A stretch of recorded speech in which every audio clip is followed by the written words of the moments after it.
नमस्कार दोस्तों, स्वागत है आपका आपके अपने यूट्यूब चैनल एग्जाम वॉरियर्स पेगेंस में। देखिए, आज एक बड़े ही इम्पोर्टेंट मुद्दे पे बात करेंगे और आपको बताएंगे कि एक्चुअल में जो पैनल लिस्ट आ रहे हैं, जो रिजल्ट आ रहा है, उसमें क्या-क्या बदलाव हो सकते हैं। कौन से ऐसे स्टूडेंट हैं जिनका लिस्ट में नाम होते हुए भी बाहर हो सकते हैं और कि क्या वजहें हो सकती हैं जिसकी वजह से वो स्टूडेंट जिनके कट ऑफ से नंबर कम थे, जिनका लिस्ट में नाम नहीं आया था, जिनका डीवी भी नहीं हुआ था, उनका भी सिलेक्शन हो सकता है। ये ज़रूरी बात है और ये समझना भी होगा आपको। देखिए, मैं इन चीज़ों को डिस्कस करूँगा, लेकिन आपसे एक रिक्वेस्ट होगी कि वीडियो को ज़रूर लाइक करिए और चैनल को सब्सक्राइब नहीं किया तो उसे ज़रूर सब्सक्राइब कर दीजिए। साथ में अपने दोस्तों के साथ भी शेयर करिए ताकि आपके साथियों को भी मोटिवेशन मिले और पता चले कि एक्चुअल में उन्हें अपने रिजल्ट का वेट करना चाहिए या नहीं करना चाहिए। देखिए, जैसा कि मैंने आपको पहले ही बता रखा है कि कुछ बहुत सारे ऐसे छात्र हैं जिनका एनटीपीसी में सिलेक्शन हो चुका है। जैसे कि ऑलरेडी मेरा भी नाम आ चुका है एनटीपीसी में लेवल 5 में। ऐसे और भी बहुत सारे छात्र हैं जिनका एनटीपीसी में नाम आ चुका है, जो कि ऑलरेडी मेडिकल क्वालिफाई हैं ग्रुप डी में। मेरा भी क्वालिफाई है ग्रुप डी में और अभी आपको पता है कि सुनने में भी आ रहा है कि अप्रैल में ज्वाइनिंग भी आ जाएगी। तो ऐसे में वो छात्र जिनका ग्रुप डी में मेडिकल स्टैंडर्ड सब कुछ ठीक था, बढ़िया था, नंबर भी अच्छा था, तो डेफिनेटली उसे स्किप करेंगे और एनटीपीसी में ज्वाइन करेंगे।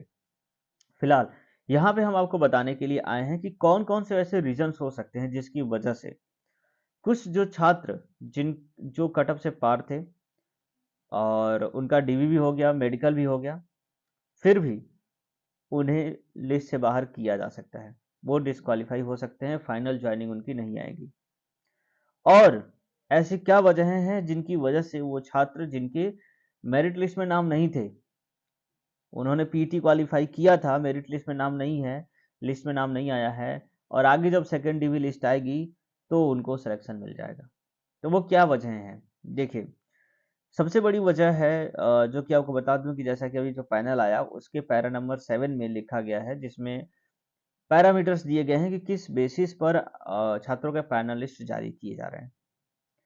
तो उसमें तो सबसे पहला चीज़ दिया गया मेरिट, दूसरा चॉइस, तीसरी कम्युनिटी और चौथी चीज़ जो दी गई है वो मेडिकल स्टैंडर्ड। इन चारों चीज़ों के बेसिस पर ही आपको पैनलिस्ट जारी किया जाता है। ऐसे में अगर हम मेरिट लिस्ट की बात करें तो देखिए, मान लीजिए अगर किसी कैटेगरी का, सपोज दैट अगर ओबीसी कैटेगरी का कोई स्टूडेंट है और अगर ओबीसी का जो कट ऑफ है, मान लीजिए किसी जोन का 65 मार्क्स गया हुआ है, ठीक है, और किसी छात्र का 66 या फिर 65.5 ऐसा कुछ नंबर है, तो ऐसे में अगर उसका मेडिकल स्टैंडर्ड ए2 है तब तो कोई दिक्कत नहीं है, उसका सिलेक्शन हो जाएगा। क्योंकि जिसका मेडिकल स्टैंडर्ड ए2 होता है वो उसके बिलो वाले सभी स्टैंडर्ड में एलिजिबल है और उसको कोई ना कोई पोस्ट मिल जाएगी, ठीक है। लेकिन अगर कम नंबर वाला छात्र जिसका मेडिकल स्टैंडर्ड C1 आता है, ठीक है, तो या फिर एक ऐसा छात्र भी था जिसने मुझे बताया था उसका मेडिकल स्टैंडर्ड C2 था और आपको पता है कि ग्रुप डी में C2 मेडिकल स्टैंडर्ड की कोई पोस्ट ही नहीं है। तो डेफिनेटली नंबर क्वालिफाइड है आपका और आपने मेरिट लिस्ट में भी आप हैं, फिर भी आपका मेडिकल स्टैंडर्ड C2 अगर आता है या फिर उससे बिलो आता है तो डेफिनेटली आपको तो उसी समय डिस्क्वालीफाई हो गया, आपका पैनल लिस्ट में नाम नहीं आएगा। लेकिन अगर कुछ ऐसे छात्र जिसका मेडिकल स्टैंडर्ड C1 आया है तो उसकी चांस है, बट ये डिपेंड करता है उसके लक के ऊपर। अब लक के ऊपर कैसे ये डिपेंड करता है? क्योंकि मान लीजिए कि अगर मैं मानता हूँ कि किसी ज़ोन में कोई पोस्ट, अगर मान लीजिए कोई जैसे कि मेडिकल हॉस्पिटल अटेंडेंट का मान लीजिए है, वो जिसका मेडिकल स्टैंडर्ड C1 माँगा गया है, तो ऐसे में अगर किसी पोस्ट पर मेडिकल हॉस्पिटल अटेंडेंट की जो वैकेंसी है, सपोज दैट 10 है, 10 ऐसी वैकेंसी है जो हॉस्पिटल अटेंडेंट की है और ऐसे छात्र जिनके नंबर आपसे अधिक हैं और उनका मेडिकल स्टैंडर्ड भी आपसे अच्छा है, यानी कि B1 है या फिर A2 है और उनकी फर्स्ट प्रायोरिटी ही हॉस्पिटल अटेंडेंट है या फिर नहीं भी है तो भी आपसे नंबर उनका अधिक है, तो कहीं ना कहीं सबसे पहले उनको उस पोस्ट के लिए एलिजिबल माना जाएगा, क्योंकि आपका नंबर कम है और आपका मेडिकल स्टैंडर्ड भी कम है। इस वजह से आपको उनके बाद ही रखा जाएगा। जैसे किसी छात्र का नंबर जो है वो 67 है और आपका नंबर है 66, क्योंकि कट ऑफ 65 गई थी, सपोज दैट। ऐसे में जिसका नंबर 67 आया हुआ है उसका मेडिकल स्टैंडर्ड A2 है, या फिर उसका मेडिकल स्टैंडर्ड B1 है, और आपका नंबर 66 आया हुआ है और आपका मेडिकल स्टैंडर्ड C1 है। तो पहले जो है आपको मेडिकल स्टैंडर्ड के अकॉर्डिंग पीछे रखा जाएगा, और जिसका नंबर आपसे अधिक है और मेडिकल स्टैंडर्ड भी आपसे अधिक है उसको उस पोस्ट के लिए फर्स्ट प्रायोरिटी दी जाएगी।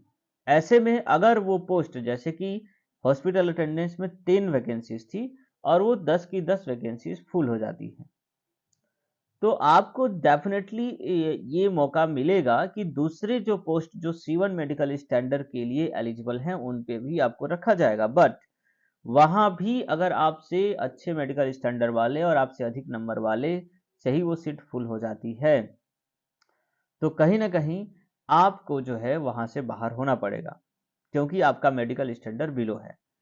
तो वो छात्र जिनका मेडिकल स्टैंडर्ड बिलो है, C1 है, और आपका नंबर जो कट ऑफ के बिल्कुल पास है, तो आपके लिए परेशानी थोड़ी सी बढ़ सकती है, क्योंकि जितने भी छात्र होंगे आपसे अधिक नंबर वाले, जरूरी नहीं कि सभी का सभी A2 मेडिकल स्टैंडर्ड ही आए। उसमें भी बहुत सारे ऐसे छात्र होंगे जिनके B1 आएंगे, B2 आएंगे, या फिर C1 भी आएगा। तो अगर C1 भी आता है तो भी जिसका नंबर आपसे अधिक है सबसे पहले उन्हें ही प्रायोरिटी दी जाएगी। हालांकि इसमें सभी का 1:1 में ही बुलाया गया है, but according to post categories और मेडिकल स्टैंडर्ड नहीं बुलाया गया है। ये तो मेडिकल एग्जामिनेशन के बाद पता चलेगा कि A2 मेडिकल स्टैंडर्ड में कितने छात्र यहाँ पे क्वालिफाई किए हैं, B1 में कितने क्वालिफाई किए हैं, C1 में कितने क्वालिफाई किए हैं। अगर number of candidate C1 category के ज्यादा हो जाते हैं, ठीक है, तो भी उन्हें सिर्फ और सिर्फ C1 पोस्ट पे ही रखा जाएगा। और अगर मेडिकली स्टैंडर्ड फिट B1 और A2 की नंबर कम कम स्टूडेंट भी रहते हैं तो वो पोस्ट खाली हो जाएगी, उस पे C1 वाले को तो नहीं लिया जाएगा। ऐसे में जो पोस्ट A2 मेडिकल स्टैंडर्ड की या फिर B1 मेडिकल स्टैंडर्ड की पोस्ट खाली रह जाएगी due to insufficiency of student, student के कम होने की वजह से, तो उन्हीं स्टूडेंटों के लिए दोबारा से पोस्ट DV लिस्ट जारी किया जाएगा। और ऐसे में जिन छात्रों का कट ऑफ से नंबर कम है, 7 मान लो 65, जैसे मैंने बताया कि कट ऑफ गई हो शायद, तो ऐसे में 65 से जिनके नंबर कम है, 64.5 है या 64 है, तो उनको बाद में मौका मिलेगा, फिर से उनका मेडिकल होगा और उसमें भी यही सारी चीजें चेक की जाएंगी। उसमें भी देखा जाएगा कितने ऐसे छात्र हैं जिनका मेडिकल स्टैंडर्ड A2 है जिसकी रिक्वायरमेंट C या फिर B1 है, क्योंकि C1 वाली जो पोस्ट होगी वो ऑलरेडी फुलफिल हो जाएगी, क्योंकि जिन छात्रों के फर्स्ट लिस्ट में नाम थे, भले ही उनका मेडिकल स्टैंडर्ड A2 था, लेकिन प्रायोरिटी की वजह से उन्हें किसी न किसी पोस्ट पर रख दिया जाएगा।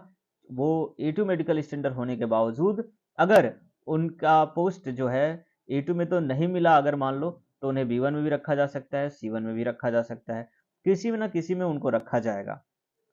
ठीक है, और अगर स्टूडेंट कम पड़ जाते हैं तो सेकेंड DV लिस्ट आएगी। लेकिन जिसका मेडिकल स्टैंडर्ड C1 है और उसका नंबर भी कम है और पोस्ट फुलफिलमेंट हो गई है, तो उन्हें दोबारा मौका नहीं दिया जाएगा। तो ये जो चीज है वो अभी जो panel list south eastern railway Bilaspur में जारी हुआ, उसके आधार पर इन चीजों से पता चलता है, क्योंकि उस लिस्ट में क्लियरली ये मेंशन किया गया है कि ऐसे छात्रों का जिनका मेडिकल स्टैंडर्ड बिलो है, उन्हें उनके उनको जो है पैनलाइज नहीं किया गया है। कुछ ऐसे छात्र जिनका मेडिकल में या फिर कोई तो प्रॉब्लम है, किसी वजह से उनको दोबारा मेडिकल के लिए दिया गया है, या फिर डॉक्यूमेंट में दिक्कत है, तो उनका लिस्ट में नाम नहीं आया हुआ है। ये सारी चीजें थी जो आपको मुझे बतानी थी, कहीं ना कहीं आपको चीजें समझ में आ गई होंगी। अब जो है कुल मिलाकर के यही कहा जा सकता है कि ये डिपेंड करता है लक के ऊपर। कहीं ना कहीं लक भी इसमें साथ देता है, क्योंकि आपके हाथ में जो कुछ था वो आपने किया, आपके हाथ में रिटन था, आपने रिटन का एग्जाम दिया, आपने क्वालिफाई किया। आपके हाथ में पीईटी का टेस्ट था, आपने पीईटी क्वालिफाई किया। आपके हाथ में डॉक्यूमेंटेशन था, DV था, उसको आपने क्वालिफाई किया, मेडिकल फिटनेस को भी पास किया। लेकिन अब जो है आपके हाथ में बिल्कुल भी कुछ नहीं है। आप डिपेंड करता है कि आपकी, अगर जैसे कि मेडिकल स्टैंडर्ड की ही बात करें, तो उसमें आपका मेडिकल स्टैंडर्ड क्या आता है, पास होने के बावजूद भी फेल होने का चांस है, और बहुत सारे ऐसे कैंडिडेट हैं जिनका भले ही लिस्ट में नाम नहीं आया है डीवी के लिए, उनको भी पास होने की चांस बनी हुई है। तो जो आसपास कट ऑफ के आसपास के जो कैंडिडेट हैं, उनके साथ में अब जो है लक फैक्टर बहुत ज़्यादा काम करेगा। क्योंकि जैसा कि मैं अपना अगर एग्जांपल दूं, तो मेरे साथ भी खुद ऐसा हुआ है। एनटीपीसी का जब फर्स्ट लिस्ट जारी हुआ था, उसमें मेरा नाम नहीं था, क्योंकि मेरा जो नंबर था, मैं आपको बता दूं कि एनटीपीसी में मेरा नंबर कट ऑफ से 0.7 कम था।